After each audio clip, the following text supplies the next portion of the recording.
وہ کبھی تمہیں تکلیف میں مبتلا نہیں کرتا اور نہ ہی وہ تمہیں تکلیف میں دیکھ سکتا ہے۔ اس لیے جب تمہیں کوئی چیز ستانے لگتی ہے تو وہ اس کو تم سے دور کر دیتا ہے۔ جب تم خوشی کے ذریعے اس تک پہنچ نہیں پاتے تب وہ ایسے حالات پیدا کر دیتا ہے کہ تم اس کی طرف دوڑے چلے جاتے ہو۔ تمہیں بھلا اس سے محبت نہ ہو مگر اس کو تم سے اتنی محبت ہے کہ وہ تمہیں خود سے دور جاتے ہوئے نہیں دیکھ سکتا۔ وہ جس کا نام الخبیر ہے یعنی خبر والا، پھر وہ کیسے تمہاری سسکیوں سے بے خبر ہو سکتا ہے؟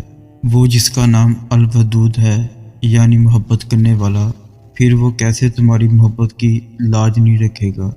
جس کا نام الوکیل ہے یعنی کام بنانے والا، وہ کیسے تمہاری کہانی کو ادھورا رہنے دے سکتا ہے؟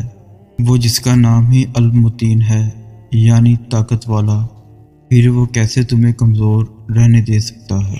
تم جتنی دفعہ دعائیں مانگتے ہو اللہ اتنی دفعہ تمہیں تمہاری دعاؤں کے جواب دیتا ہے۔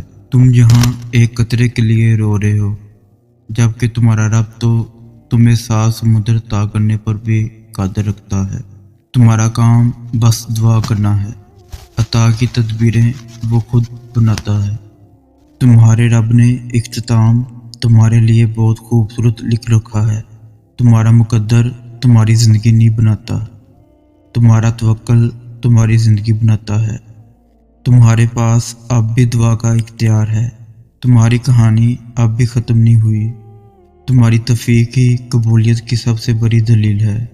تمہارا صبر گواہ ہے کہ تمہارے لیے کن فیکن لکھا جا چکا ہے اور تمہارے صبر کا صلہ اب تمہیں مل کر رہے گا۔